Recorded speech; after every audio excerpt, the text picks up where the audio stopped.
Plato is the earliest surviving reference we have to this great lost civilization of prehistory that he referred to as Atlantis. His source was an ancestor of his. He didn't know him personally. They were separated by about 200 years, but the story had been passed down in the family line, and that ancestor was a very famous Greek lawmaker, Solon. And we know that Solon made a documented visit to Egypt round about the year 600 BC in our calendar. And Solon went to a temple dedicated to the goddess Neith at Sais in the Delta. That temple no longer exists.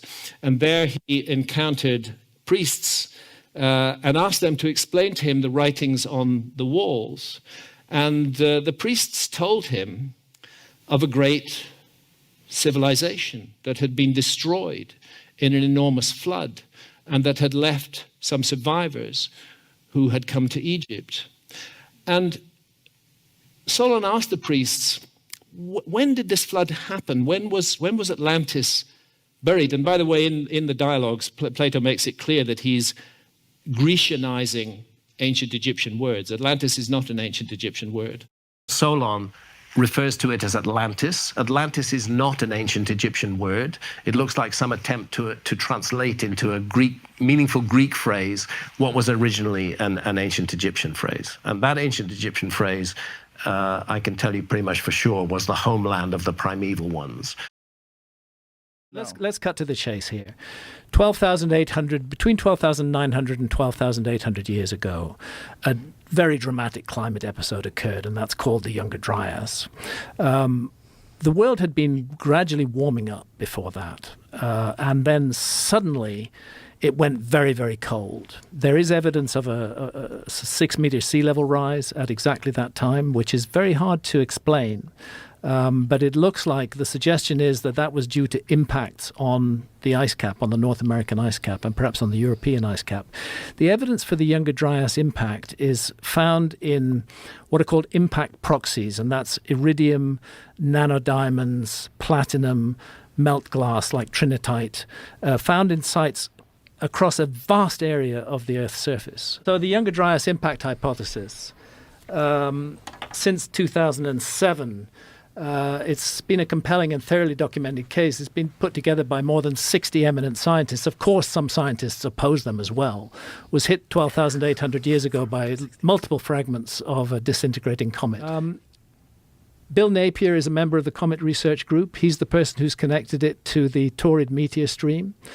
He's talking about the evidence of a large comet about entering the inner solar system about 20,000 years ago, going into fragmentation, creating a wide debris trail through which the Earth passes twice a year. And it's a catastrophe of celestial origin which occurred around 12,900 BC, BP, before the present. If you take the height of the Great Pyramid and multiply it by 43,200, you get the polar radius of the Earth, the distance from the core of the Earth to the North Pole.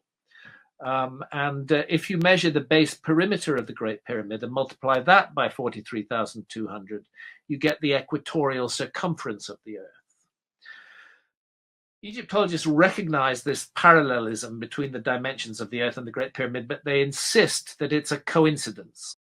That 43,200 is a multiple of 72. It's 600 times 72. Therefore, what we have is a structure which is encoding the dimensions of the Earth on a scale defined by the Earth itself. Precession proceeds at the rate of 1 degree every 72 years. And this is the key number that is found in ancient mythology around the world.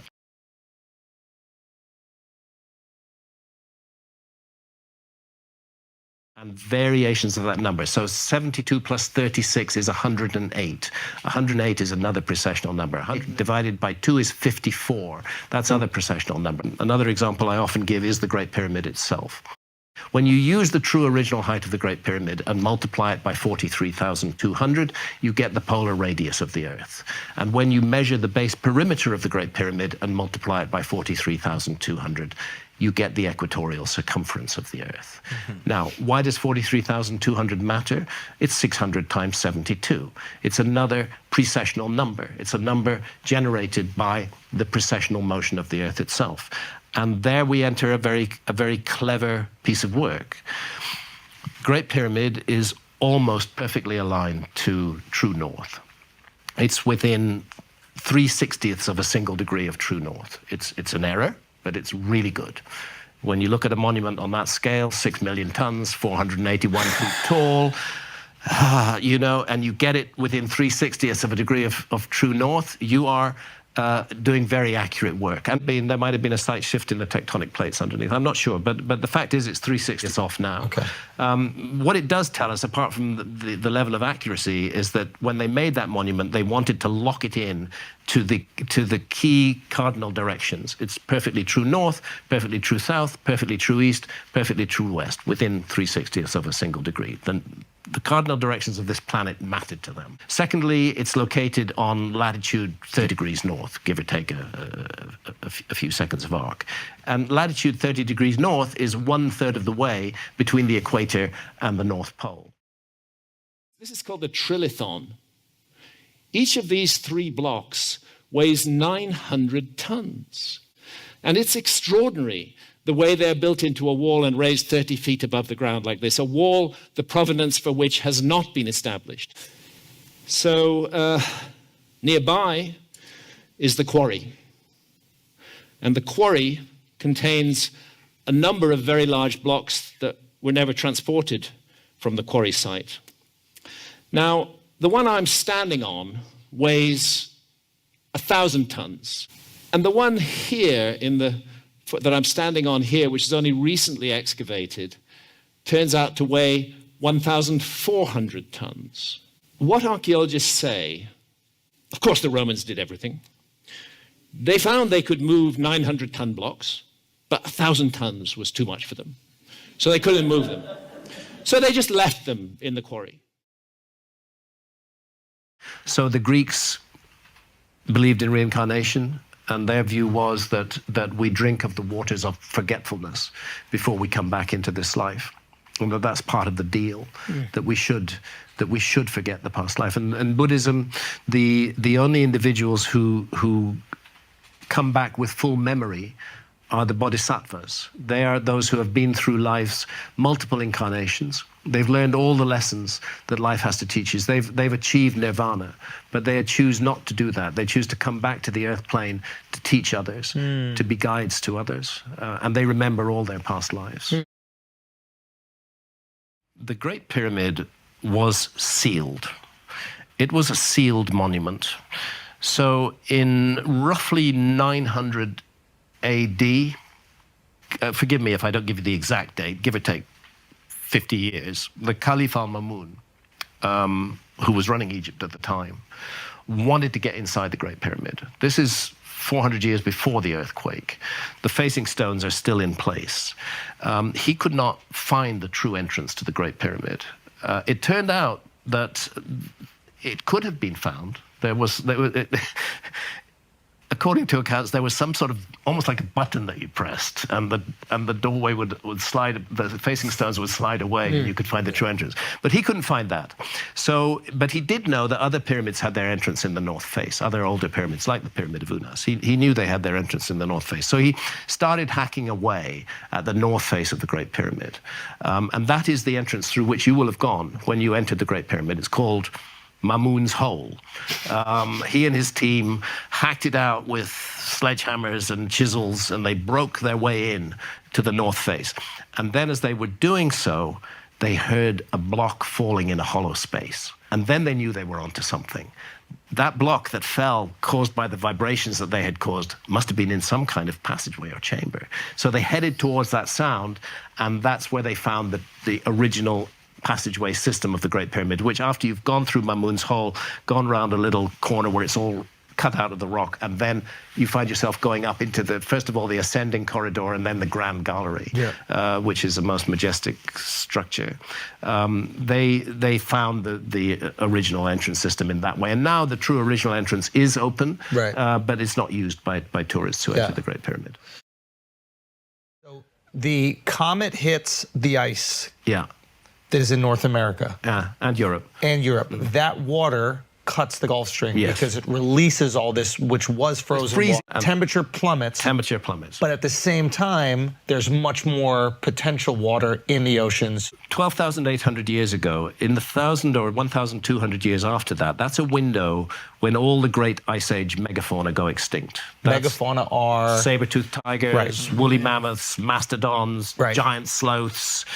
The whole collection of famous Ice Age megafauna, they all go extinct in that window.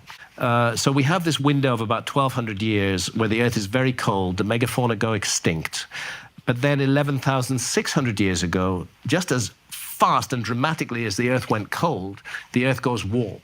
You're looking at a 10-degree rise in global temperatures in a couple of hundred years. It goes very, very, in geological terms, very rapid and very fast.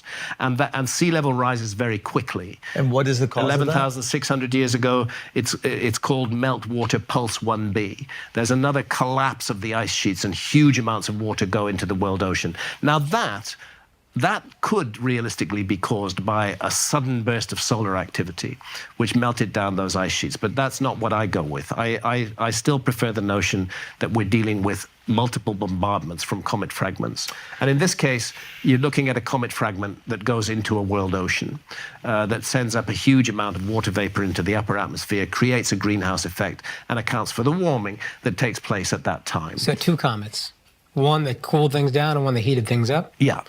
Any idea why one would cool down and one would heat up? Depends where the impact is. If the impact's on an ice cap and it's releasing enormous amounts of meltwater into the world ocean, you're going to make the world very cold. Okay. If the impact's in a world ocean and it's putting a huge amount of water vapor into the upper atmosphere, it's a greenhouse effect. And the world is going to get warmer. It's all theory. It's not fact. What is fact is the sudden warming at the end of the Younger Dryas and the sudden freezing at the beginning of the Younger Dryas. So we're searching for explanations for that. We're searching for explanations. I've pick the one I back, but I'm not claiming that I have to be right.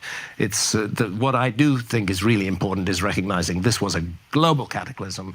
It was sustained. It wasn't just a minute. It went on for 1,000 years plus, and it's in our backyard. It's in very relatively recent human history. We're almost at the edge of history when we go to 11,600 years ago. That's weirdly the date that Göbekli Tepe in Turkey is built, 11,600 years ago.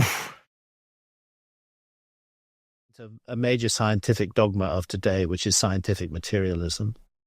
Scientific materialism is a view that claims the material world is the only reality and there's nothing more.